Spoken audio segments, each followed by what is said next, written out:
Warm greetings to you and welcome to another program, Transforming Lives One at a Time. For those of you who may be now joining us for the very first time, this program deals with social issues, any and everything that affects the human experience. The program is aired every Saturday at 5:30 in the p.m. You can also find us on our YouTube channel and our Facebook page, Transforming Lives One at a Time. Well, today we will embark on a two-part series on substance abuse. My guest today is no stranger to this field, as she has been transforming lives in this area for the past 12 years. Please help me welcome my guest, Behavioral Services Officer at the Division of Health, Wellness and Social Protection, Ms. Shermin Charles. Ms. Charles, welcome to the program. Thank you so much for having me. It's a pleasure being here. Yes, my dear. Well, Ms. Charles, based on the statistics that we are seeing at present as it relates to substance abuse, it is evident to many of us, if not all of us, that indeed we are in a crisis. Yes. So we want to take our time and venture into this topic layer by layer, so even the smallest child would understand exactly what we are talking about when we speak about substance abuse. So my first question, as we lay a proper foundation, is what exactly is substance abuse? Okay, so I want to actually precursor that with what is substance. So a substance is anything that changes the way your body works. So nobody would have used the term drugs before, but now we're using substance. Because we have realized normally when we talk about drugs, they stick to the quote-unquote hard drugs, which will be the marijuana, the cocaine, and so forth. But we want to encompass all substances. So we have alcohol, we have the caffeine, we have the tobacco as well. So when we talk about substance, we include all these drugs, as you would see. All right? And when we're talking about substance abuse, we're talking about the problematic use of a substance, whether it is the amount that is used or the method that it is used, and that's what we call substance abuse. And you know, it brings around a harmful effect, whether it is psychologically, physically, socially, or otherwise. That's what we term substance abuse. Okay, when we say that a person has an addiction, what does it mean? So we normally use it interchangeably. But addiction is when you're not able to control your use. So we have persons who have that problematic use, but they're sort of able to control it and know, okay, it's getting out of hand, the negative effects are worse than the so-called positive effects I might be experiencing, and so they're able to limit the use or stop the use.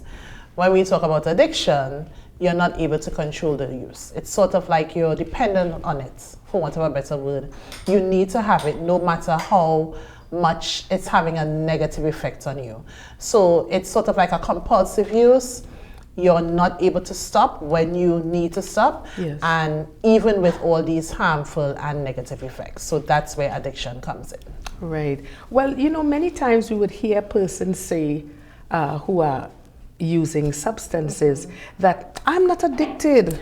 You know, I can quit anytime. It's just a vice. It's just cool. I just like hanging with the boys and we just do this for fun. Just weigh in on this.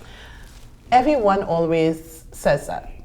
The hardest thing, when we talk about the 12-step program, the first thing you have to do is come to the realization that you have a problem. And that is the hardest thing for persons to do for many reasons. I think most importantly it's because they're seeing some positive effects. They're able to manage their stress better, they're not as angry as they used to be, they're able to calm down, they're able to enjoy a social gathering more because they're using this substance. And because they have this perceived positive effect, they're not going to see anything wrong with what they're doing because it's not really affecting me negatively. I mean, I'm having all these so-called positive effects. Why should I stop? And then everyone always believes that they can control it. I can stop when I want to. They might say, I could get up today and I don't feel like using it, so I can stop. And they think because they're able to stop for one day, or maybe because they're able to limit the use, that they don't have a problem. And I think what persons need to understand is that even before addiction, you can have a problem. Because with the substance abuse, you're still having that harmful effect. And so that is the hardest thing for us to do, for persons to come to realization that, listen, I have a problem. And that is something that, we really, really have to bring them to before they can even start treatments.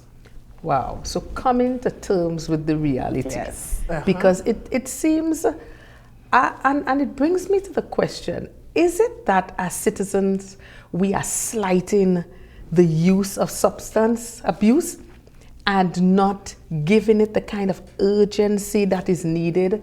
Or sometimes we just palm it off, well, it's just young people having fun. Is it that we are slighting this? Yeah, we have a society now that is very accepting of substance use. Let me touch on alcohol a little bit. Every single activity you have, there's alcohol. Your baby has a christening, you drink. Yes. A wedding, you drink. Funeral, you drink. Harvest. We have a harvest culture, so you drink. Yes. So it's become very acceptable to use alcohol at every single occasion. And then we have marijuana, which person thinks is the best one because it's natural. Right. It comes from a plant, you can plant it at home, and then we have to deal with the decriminalization, and people are mixing that up with legalization. So we have developed a culture where substance use seems to be very accepted, well, at least for some. It's sort of like, the bad one. So you have the cocaine, which nobody wants because it's bad. Yes. And then you have the tobacco, because we have a lot of information about the negative effects of the smoking on the lungs and so forth. But then there are some that are readily accepted. And because it's readily accepted, the use is going to increase. And I think that is something that we have had to battle with, that acceptance in society when it comes to substance use. Yes, because some time ago I was speaking with a mom, and I was telling her about these young men that were now using marijuana. And she's like, Dianne, that is a normal thing now, It's like, and the way she said it so casually, it's like, well, you just have to accept that this is what the young people want. This is what is desirable. And my question, I was really blown away with how she said it, because it had become such a customary thing for her to see, passing on the side of the roads all the time. You seeing them, and listen, these lengths. Yes. Listen, so she was like, this is a usual thing. So hence the reason I asked if it is that we as the citizens, if we are just slighting it as, well, it's just another thing, it's just another vice, they will get over that, they will grow that out. And that is it, because when I grew up in Plymouth. And there was an area in Plymouth where they would always have persons smoking weed and stuff. Yes. And I remember my grandmother would be buffing up people on the road, like, what are you doing? Somebody's shipping it, whatever is the case. But now, we pass straight. For many different reasons. One, they might cost you. Yeah. You know that. And so it's sort of like, it's either way, like, okay, like she said, what are you going to do? Sometimes, it's not the best way. It's never the best way, but sometimes persons just give up because it's a battle to get the word out there. So I do understand what she's feeling, but as a society, we have to get back to not having it be accepted.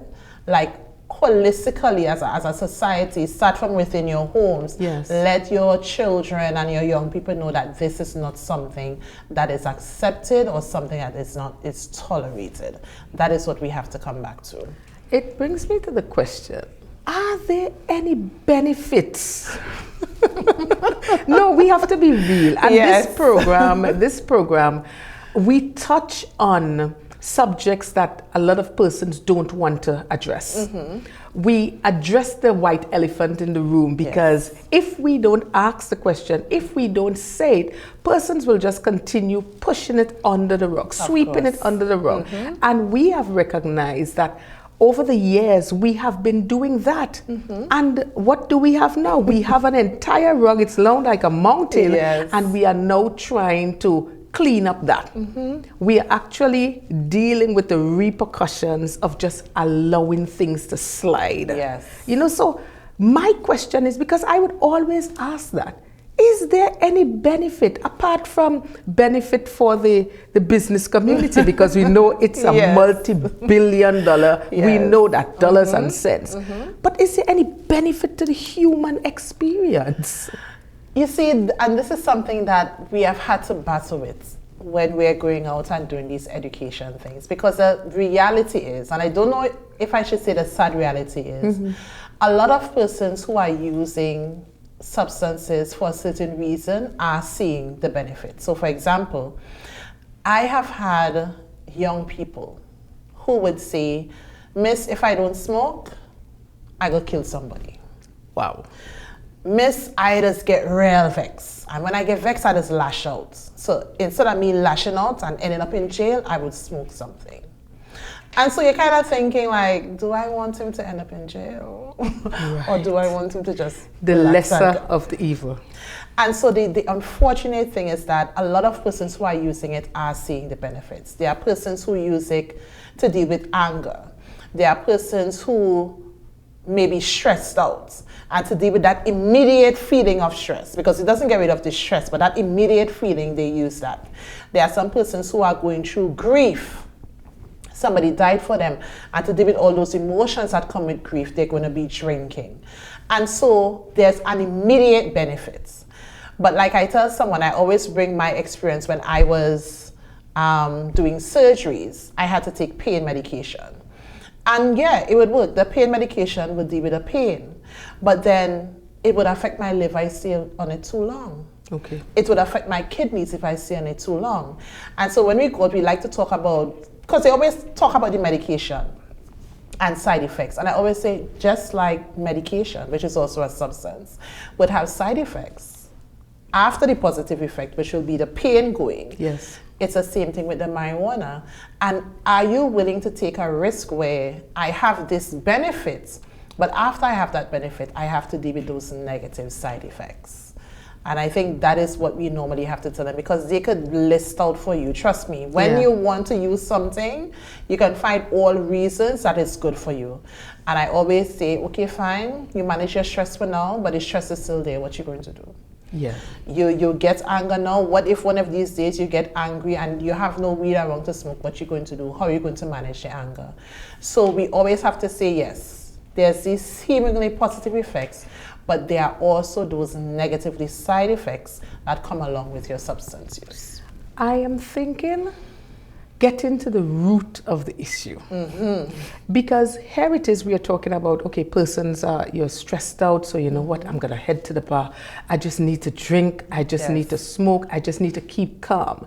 A young lady, she could be probably in her 30s, she's married. And she told me, she said, my husband smokes marijuana. And he does that to keep calm because he has an anger issue. Yes.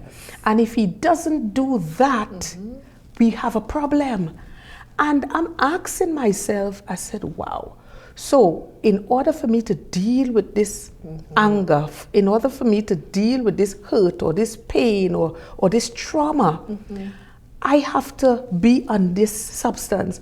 But the thing about it, the problem still remains. Yes. So is it that we as a society, we have failed in terms of, I'm not sure, what should I say, the education?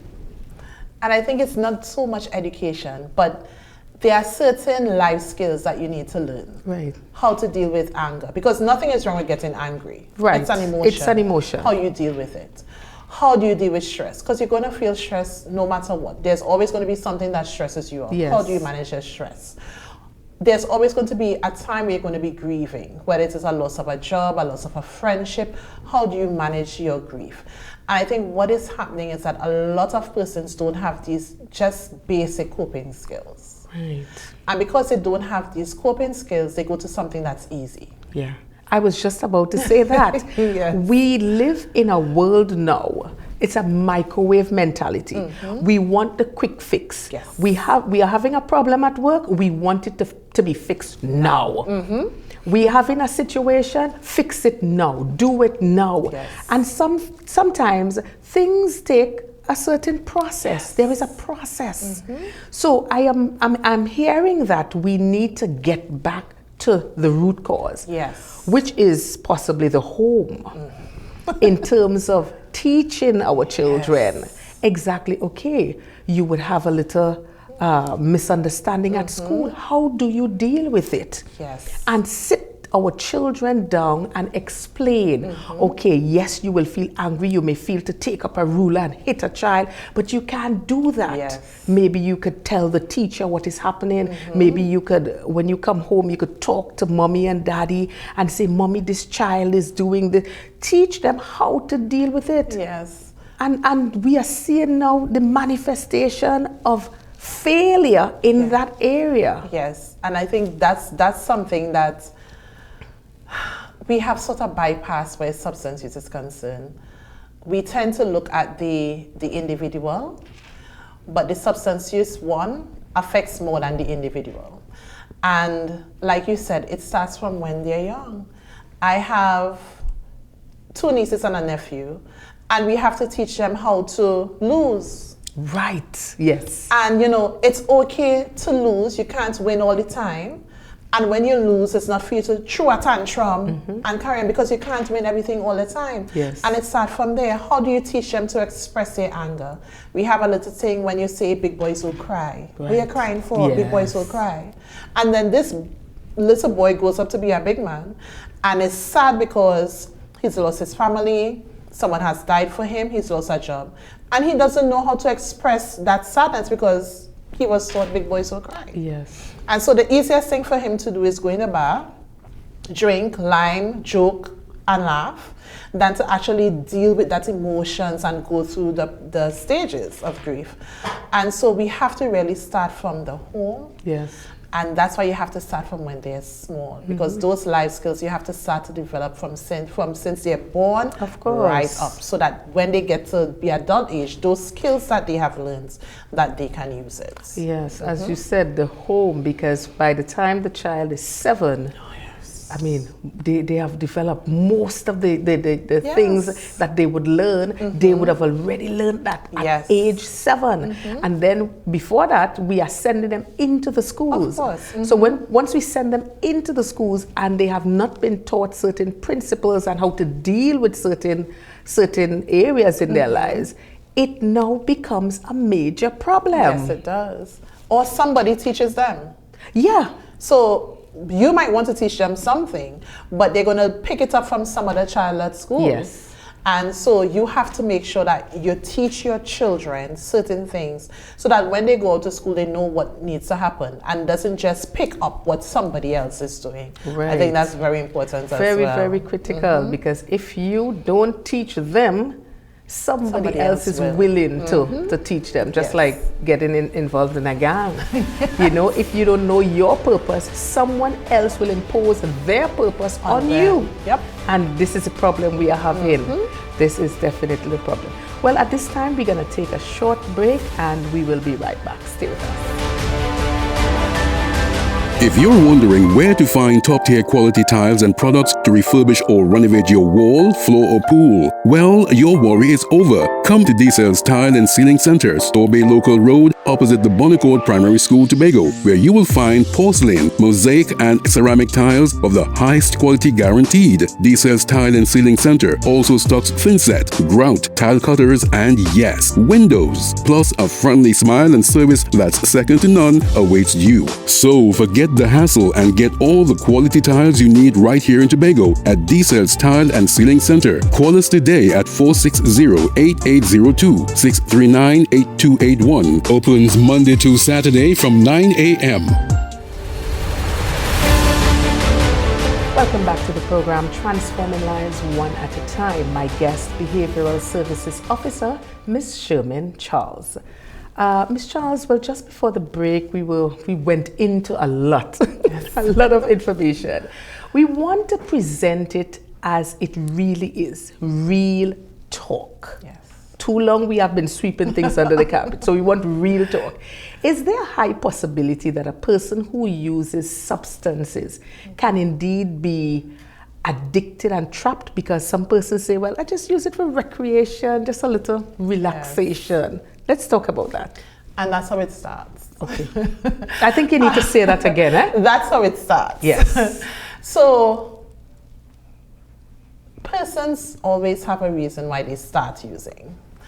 And when they start, it's always never that serious, as I would normally say. It's never that serious. Right. It's just a one-off. Some persons will say, it's only when I go in online. Yes. Or it's only when I'm feeling stressed. Or it's only when I have a hard day at work. I don't do it every day. I do it every now and then. And then you realize that every time that person has to Lyme, they need to take a substance. Okay. Every single time they have to Lyme, they seem to take a substance. And then they realize, well, I don't need to just take it when I go in on Lyme. I could take it on a regular thing. So it might start with parties. Yeah. And then it might be like, oh, when a friend comes over. And then it progresses. Mm-hmm. What also happens with addiction is that you're using a substance to get that feeling, that high feeling. And after continued use, what you would normally use to get that high feeling doesn't work anymore. Okay. So you have to either increase the amount or increase the amount of times that you're using. So you might have a student in a high school who might say, you know, I'm fine with just using one roll-on or one spliff a day. And then you realize that they need to use it before they go to school, and then they need to use it after school. Yes. And then you realize that child starts to carry to school because they need to use it while they're at school. At lunchtime. Right. So the dependence, the tolerance increases. So what could have given you that high before, it has to be more, it has to be more. And that is how addiction starts. You always have to use more or use more frequently to get the first high feeling that you would have gotten at the beginning. And so that's why we normally say it's better not to start, because all these substances are highly addictive. When Yes. you talk about nicotine in the tobacco, that's one of the most highly addictive substances. When you talk about cocaine, I mean, marijuana could keep you high for like about, say, maybe an hour if you're now starting. Cocaine will give you an amazing high, but within 30 minutes, the high is gone. And so within that 30 minutes time again, you're like, okay, I need to go again. Right. And so that is what happens, that is what causes persons to get addicted. So it's always, you know, it's just now and then. But then that could progress to more and more. And then you realize that you're dependent on that. You have to smoke. Some persons have to smoke before they use the bathroom. Yes. They have to smoke before they eat. They have to smoke before they go to work. And if they don't get a smoke before they go to work, they can't function. Wow. They're looking for it. And this is where the addiction comes in. So that's why you normally say, once you start, even if you're doing it recreationally or occasionally, there is a possibility that you can become addicted. Let's talk about the clear difference. Is there a clear difference? No, not rather. Mm-hmm. Let's talk about the clear difference between substance use and substance abuse. Yes. Substance use means that you're using the substance. In most cases, you may not have a direct negative effect as well. It's not a harmful use as yet. So I would say, for example, let's use pain medication. You have your prescription. Your doctor tells you that you have to use 2 tablets 3 times a day, and you're using your 2 tablets 3 times a day. That's substance use. Okay. The abuse comes in when you decide, you know what, I want 3 tablets 2 times a day. Okay. That is when the abuse comes in, because you're using it in a way that it could be harmful for you. I always say with cigarettes, there's no use, it's always abuse, because tobacco is harmful. Right. There is no way that you can use tobacco and it not be harmful. It will be harmful. Yeah? So that's why most times we tend to use, instead of use substance use, we tend to use substance misuse. Okay. Because all substance use can be harmful. You may not have a direct harmful effect now, but it can be harmful. Yeah, so the difference is substance use doesn't really have a harmful effect, and substance abuse, it's a harmful effect. Because of course we have legal drugs and illegal. Yes, we do. Yes, yes, yes. Well, Ms. Charles, you have been involved in this field, as I indicated earlier, for over 12 years, and you would be privy to certain information the average citizen would not be aware of. Yes. Just what are the trends related to substance abuse here in Tobago? Okay, so the four main substances that are used in Tobago right now: alcohol, tobacco, marijuana, and cocaine. Alcohol is the top because one, it's legal. Okay. And it is the most accepted one right now. I mean, anyone could go down into Scarborough at any time during the day, and you have two bars, one by Chef's, I think, yes. and one right after. Yes. And you would always see people there All the time. all the time. You go to your villages, the rum shops are always open, and they're always making money because alcohol is one of those things that is very accepted. It's very accepted and it's easy to get. And that's why I normally tell parents, make sure your children don't go to harvest by themselves. Right. Because you could just walk and take a drink from anybody. Nobody in looking to see if it's a child or whatever. Yes. So we have that alcohol problem. Then we have the marijuana. In 2019, they decriminalized it. And in 2020, we had COVID. Right. And persons not understanding the law figured that it meant that it was legal. And then we were so taken up with all these health issues that nobody was really paying attention to what was happening with the marijuana use. And so now we have a situation where marijuana use, persons think decriminalization means legal. And so now everybody is using it because everybody can plant it at home. Yes. And so it's easy to get it, easy access for it. So we've seen, I wouldn't say a spike in the use because it's always been there, yeah. but persons are more now open Yes. about their use, right? So we have that issue. And now in our schools, we have this vaping issue. Yeah. Where persons think that it's healthier than smoking cigarettes. Because we all know the negative effects of cigarettes. It's yes. all over. But vaping seems like the cool thing. And you know, it looks good for you to have that, and it has these flavors for the nicotine, and then persons are using the cannabis oil Right. with the vape pens. And so we have that situation in the school. Because it's easy to smuggle in vape pens, because Yeah. you could have it looking like a regular pen, like anything. So we have that issue as well. And I want to go back to the marijuana. We realize a lot of young girls are using edibles now. Yeah.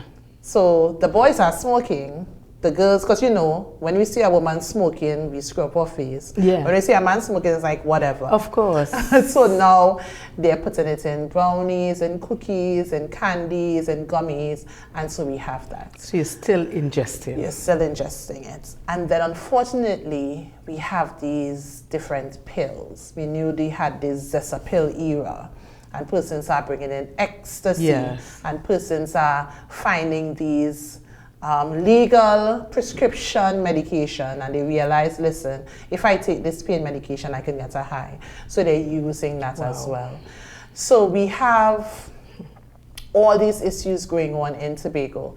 But I think what is the most dangerous trend is that our children are using at a younger age. Yeah, I was to bring that up because the age is just getting younger and younger. And what I have recognized, I see a lot more females actually smoking now. Yes. Because long time, you know, you would see the guys and you'll be like, okay, guys always smoke. But now it's troubling. Yes. It's troubling. I don't know how others feel about it. I really don't. But for me, it is troubling. And not just the women, you know. It is troubling generally for me. Yes. As an individual, it is troubling for me. And that is why I spoke about the acceptance. Because when you have a child in primary school, Yeah. and you know, we always used to target the secondary schools, because you But figure we that's have where to they start, yes. We have to start at preschool. We have That's a preschool right. program, Yes. primary school. And what happens is daddy is using, mommy is using, uncle is using. I'm living in an area where everybody is using. Yeah. So it becomes a rite of passage, for want of a better word. And so you'll have a parent that may come and say, I want to send my son for counseling for using. He's using as well, but he's like, I'm a big man. Yeah. He's not supposed to be using. Right. Do as I say, but not as I do. Right. And so that's what we realize. And that's why when we spoke first, earlier, we said that it's accepted. Because it becomes so accepted now, everybody thinks that they can use it.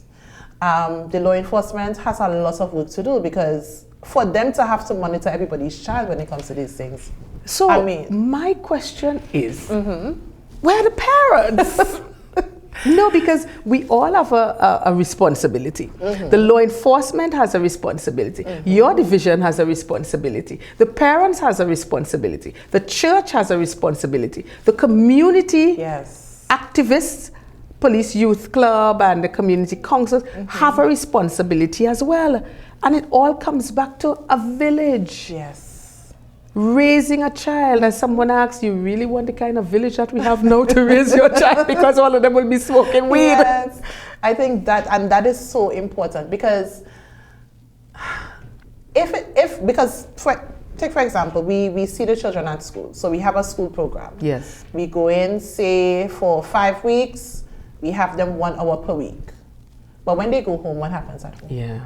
When they pass to go home, what happens along the streets? When they go down to get something by a talk shop, what happens on their way? Wow. So it has to be, like you said, it has to be a collective thing, because we have a tendency to always blame police. Yeah. Police need to go and do this, police need to go and do that. But then we have to start from the core. Why is your child using? Yes. What is happening within that home space? And I'm not just talking about the physical house, but your home involves your community, your extended family members, a cousin who may not even be living there but comes and visits every now and then. What is happening there? So that is one of the most troubling trends we have right now. And I want to talk about the women that are smoking. A lot of, not just smoking, but smoking and drinking. Yeah. When you walk by the bar and you see the amount of women that are sitting on the road laughing with these men, you have to realize what is happening there. A lot of women are using because of what is happening in their homes.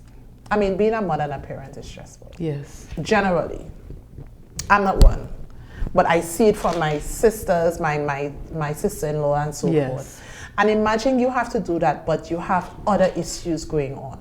Whether you and the father of the children not getting along, whether sometimes you're living in a home environment that is just toxic. And so you realize a lot of these women now are going to alcohol, are going to tobacco, and even more so, a lot of them are going to the marijuana. So it's really have to go to the root cause to try to fix the problem. But as you're talking, I'm thinking about this situation because, okay, someone is overwhelmed, someone is stressed out, maybe they can't pay their bills, but you're going to purchase marijuana. It is actually compounding the situation because now the money that you would spend on getting this alcohol, and we know alcohol is not cheap. No.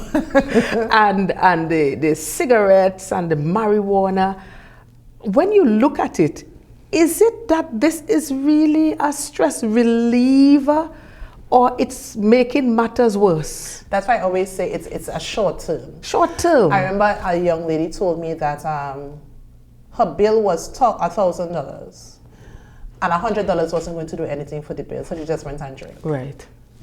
She didn't think that if she has 100, she only needs 9 more. That only doing a little thing. So I just went and drink. Again, coping skills. And I always say, it may deal with the stress at that point in time, the stress you're feeling, but it doesn't deal with what exactly is stressing you out. Because a lot of times we don't want to deal with what is stressing us also now, because it's a lot. Because when you think about you have a bill, $1,000 bill, and they're going and cut your lights. And you had to think about how you're going to get that done. It's better I just drink and forget it. And when the lights cut, the lights cut.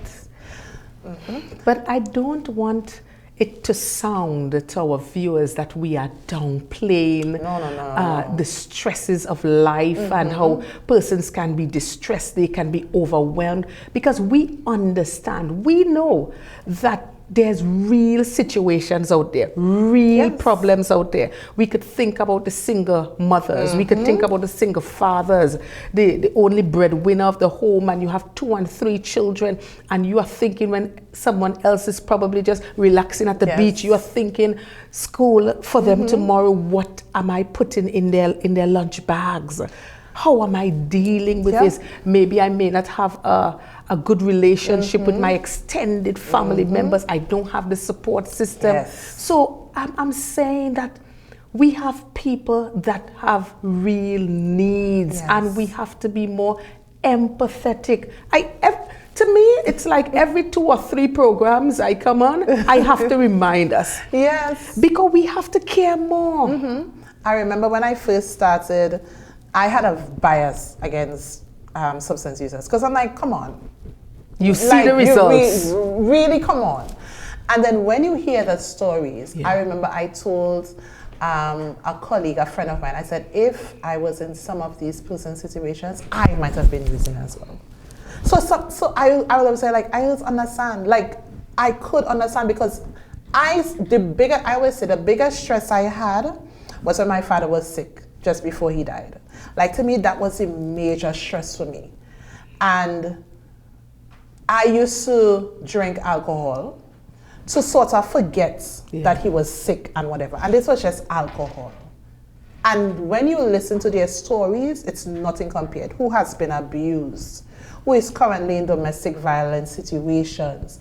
Who has traumas, lost parents, have been going from home to home from when they were younger. And you could fully understand. And that's why I said, like you said it, we have to be empathetic. And when you're dealing with these things, you have to show empathy, because judging is not necessary. And it's not wanted in situations like that. Because you have to understand why they're using and help them to deal with whatever situation that is causing them to use. I think this is a call, because as I said when I started the program, without apology, we are in a crisis. Yes, we are. And it means that whatever we have been doing, yes, some of the things may have been working, but we have to find ways for things to be more effective, for more lives to be transformed, for more lives to be touched. Because if it is that we are going down this kind of road, it's a whole generation we're going to lose. And we just can't sit idly by and say, okay, well, yeah, those boys, leave those guys on the street, they're just smoking marijuana, leave them, let them drink a whole bucket of alcohol. How do they take care of their families? How do they, you understand? And I love how you said that we're going to lose a generation, because what we realize is a lot of these persons who are using substances, their father would have used it, and then their father's father would have used it. So the generation have learned to deal with situations by using substances. And so that's why we have to really start to care more. I mean, I could understand not wanting to have to deal with somebody who is using, because you're afraid you might be cursed out. They might tell you what they have to tell you, but we have to care a little bit more. And I really applaud some of these police youth clubs that are really working hard in these areas that have a situation with drugs. And like I told somebody, it seems as though every village now has a situation with drugs. These NGOs that continue to work. And, you know, we really have to applaud them for putting in that work, because, I mean, if we give up, the generation coming will be worse than what it is now. And worse and worse and worse and worse. Definitely. And they are the ones who have to take care of us when we get older. So we have to think about it in that way as well. Well, at this time, I would like to just take the opportunity to applaud, to commend, and to encourage all these NGOs, you know, that have been working tirelessly. So many groups, the private sector, so many individuals and organizations that have been working assiduously as we continue to treat with this issue of substance abuse. So many lives that have been transformed. I want to encourage you to continue. Whatever you're doing, don't stop.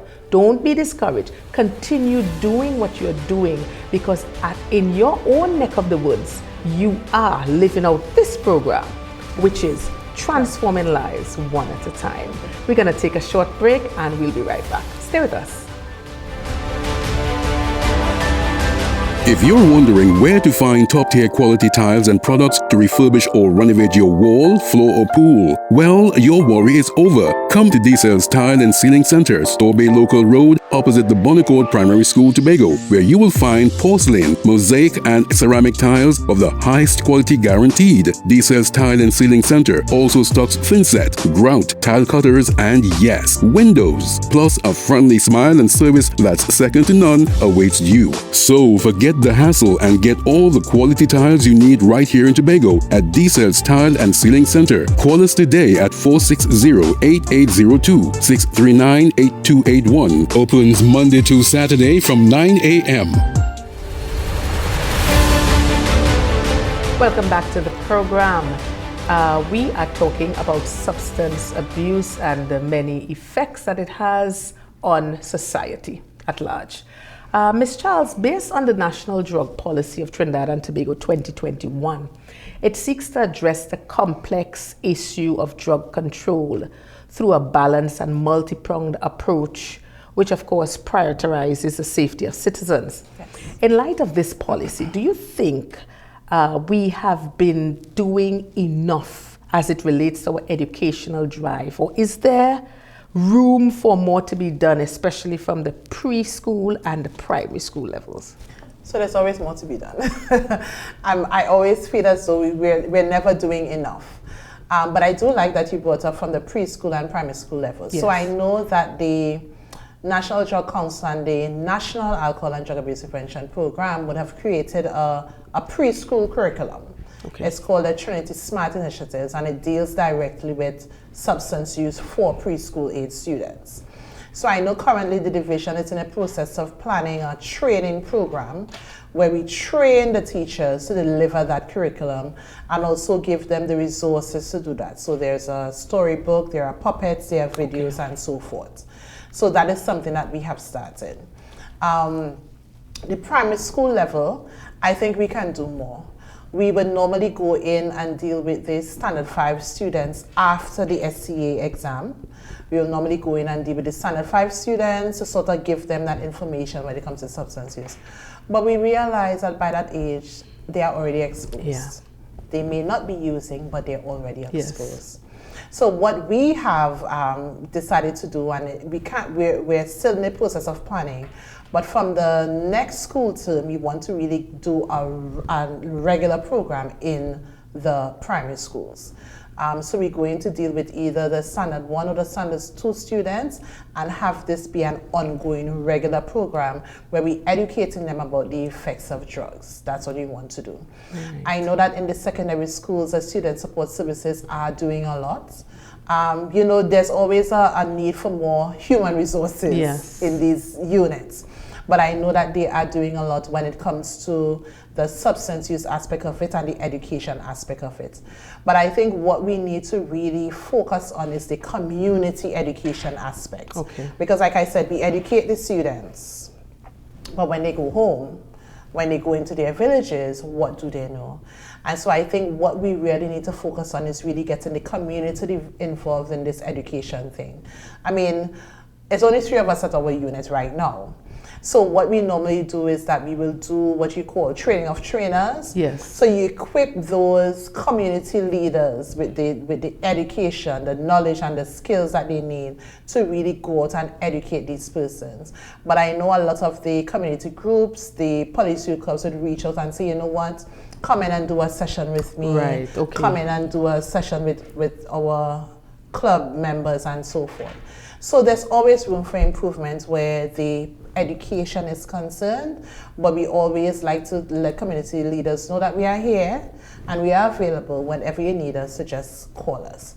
But there's always a need to do more where the education is concerned. What about volunteers? Because I know Trinidad and Tobago, unlike many other countries of the world, they delve in a lot on volunteerism.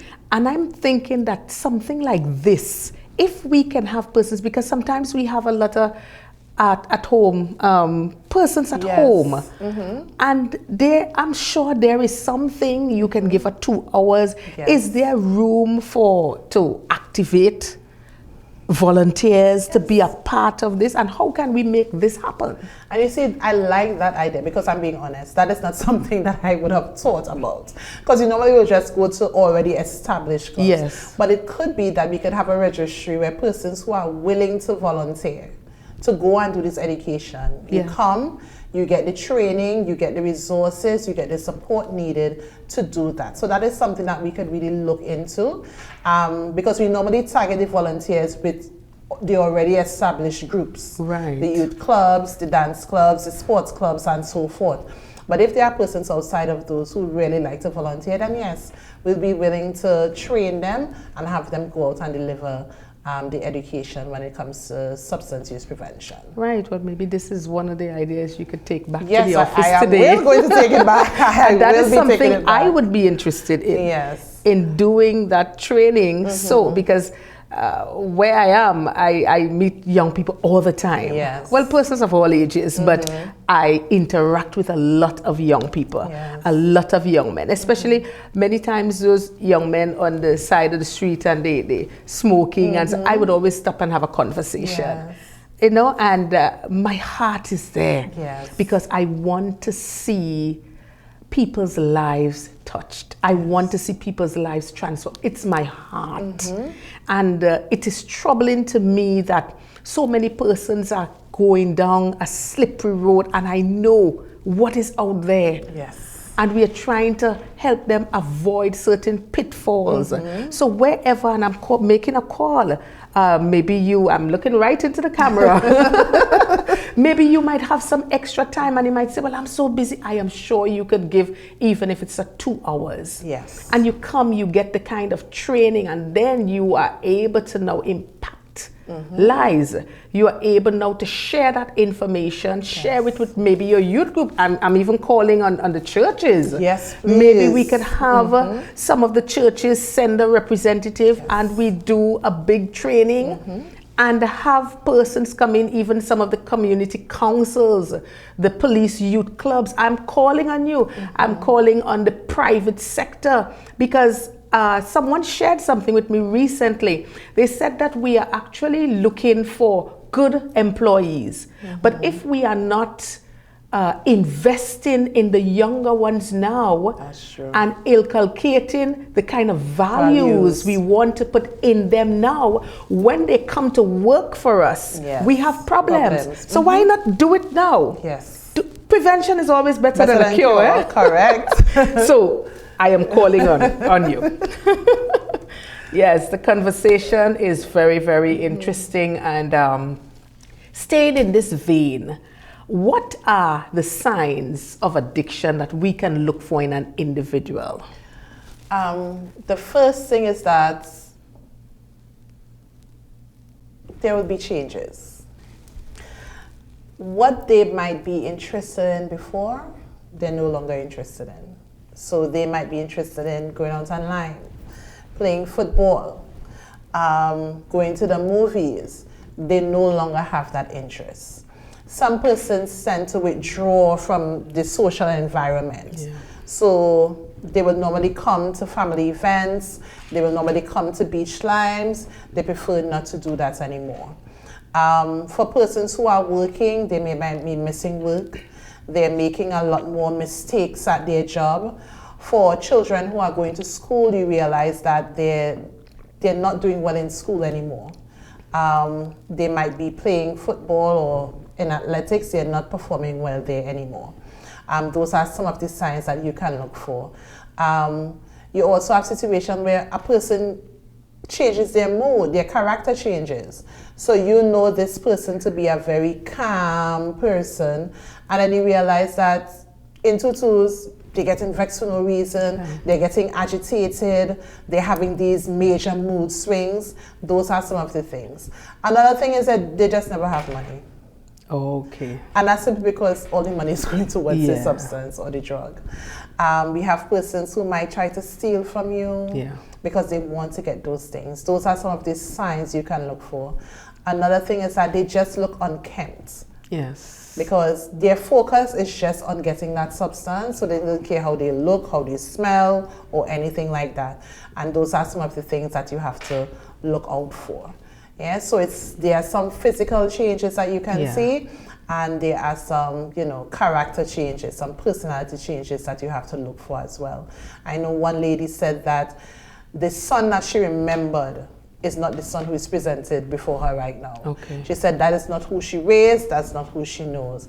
And that's because the personality switched up. Yeah.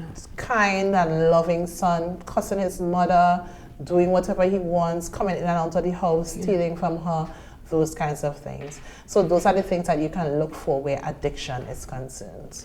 As you spoke about that, it's just such a heart-wrenching thing. And I could imagine just working within that division where you actually seeing firsthand the effects that substance abuse has on the average person. And later on, probably in our next program, we're going to talk about the effects socially, emotionally, financially, and of course the effects it will have on your extended family and your direct family. So when we look at the overall picture, no benefits. None. And I always say addiction looks like this is a person who can't help themselves. Because all their mind is on the substance. Yeah. And they don't care about anybody but that. They don't even care about themselves. That's how bad it is. And so it's heart-wrenching. And when you look at it from the aspect of parents who have to come in and try to get help for their children, a spouse who has to come in and try to get help for their spouse, a child who has to come in and try to get help for their parents. And then one of those things is that because counseling and therapy is voluntary. And when that person doesn't think they have a problem, they're not coming nowhere. So that family member just has to sit and wait. And sometimes, unfortunately, you have to wait until something major happens, a major illness. They end up in hospital, they end up in accident, they end up in a fight, they end up being assaulted, for them to come to realization that something is wrong. And like you said, it's a heart-wrenching thing, because I remember a mother said she feels like it's a waiting game. She's just waiting for bad news. Because she's tried so much and nothing is happening, she's just waiting for bad news. Wow. People need help. Yes. People need intervention. And for many persons, they need a divine intervention as well. We have to put God in that equation. Because I always tell persons, once you believe in God, make sure and have and pray and pray. There's a mother, she raised her child in church, beautiful daughter, and she got involved in a relationship with a guy who was a user, and she ended up. And I said to her, you've done everything. I said, at this point in time, you need to start to pray. And so I always say, for those persons who have that belief in God and belief in prayer, put that at the forefront as well. Definitely. Well, we are coming to almost to the end of the program, but I want us to chat a little bit about the alcohol and drug abuse prevention program. And how this program has been making inroads to deal with this crisis. And of course, we'll always hear that an ounce of prevention, we know. I'm trying to remember if it's better than a pound of cure. But whatever it is, better than a pound of cure. I'm going to put a pound. Please don't chastise me. I'm not sure of the exact saying. All right. In other words, it is always better to prevent a crisis than treat with one. Let's talk about that. So the Alcohol and Drug Abuse Prevention Program is a unit under the Division of Health, Wellness and Social Protection. And their focus is drug demand reduction, which includes prevention. So what we do is educate. As I would have stated, where it starts, we are looking to train the preschool teachers to have it at that level. We're starting with the primary school program that we want to get off in September. And then we also have the high school program. So we will normally link with the Learning and Enrichment Center. Okay. So that is the unit that deals with those children who are on suspension. So we normally go there every week to do that intervention. We would have had a Project Alert program we did at the high schools, but that had to come to a halt since COVID-19, and then we haven't been able to bring it back up as well. Okay. But we do have linkages in all the schools if they need that intervention that we can go in. We also work with the community policing units. I know they would have done an intervention at Speyside High School recently, and we were there as well offering that support. So the unit is there. We are small, but we are mighty, and we are available if you can send a request. You need us to come at this point in time. Even if we can't come on that date, we'll come, we'll work with you on which time is best available for you. So we are out there doing the prevention and getting the word out there about the negative effects of substance use. Do you have like a website that persons can go to in terms of family needing support, some of the schools, some of the community councils, and they may probably notice a trend and say, you know, this is more than me. I need some help. Right, so we don't have a website, but we do have a number. It's 487-6665. That's actually my work cell phone number, 487-6665. And once you realize that you need some additional help, some intervention, you can just call or WhatsApp, and we can set up a date and time when that can be done. All right. Well, I want to talk about one more thing before we wrap up the program, as it relates to, well, we would have touched on it a bit in terms of different stakeholders coming on board to be a part of the solution. How can that happen? That cohesion, that's... Luckily, ADAP has worked with a lot of stakeholders in the past. Student support is one of our stakeholders. We have the Changing Lanes program. They are the ones that usually deal with the NE and EA groups that are happening on the islands. Some police youth clubs. We also have linkages with the TTPS. So it's just to make contact and network. We don't know everybody. I mean, we try to know everybody in the island, but we don't know everybody.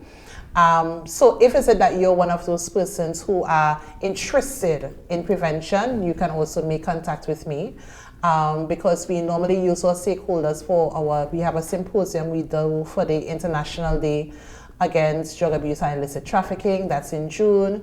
We normally use stakeholders for Clean Air Fair, which is in May, and we also have our camp, which is in July to August. So we normally say, if you're interested in being a part, you can reach out, and we can continue to work together to ensure that, you know, we push this drug prevention in Tobago. Of course. Well, I want to commend you and congratulate you. I want to thank you on behalf of Tobago, of course, by extension, Trinidad and the rest of the world, for the work that the team has been doing in terms of transforming lives, in terms of changing lives, in terms of making an impact into the lives of our friends and our loved ones and family members. And I know that you will continue doing that, because I could hear the passion in your voice. Thank you. This is your heart. You want to help. You want to be there. So again, keep up the good work, and we're going to have part 2. We're going to definitely have part 2. Thank you so much. So thanks again, once again, Miss Shermin Charles, and she's a Behavioral Services Officer at the Division of Health, Wellness and Social Protection. Well, this is where we wrap up the program for today. It has been an honor being your host, Dianne, as usual, here with you all the time, bringing the real issues that affects us as a society. We want to see solutions. We want to see changes. We want to see lives being transformed. And I'd like you to join us next week, Saturday, for part 2 of substance abuse with our guest, Miss Shermin Charles. Okay, as usual, I leave you with the definition of transformation, which is an internal shift that brings us into alignment with our fullest potential. Hey, we've got this. See you next time.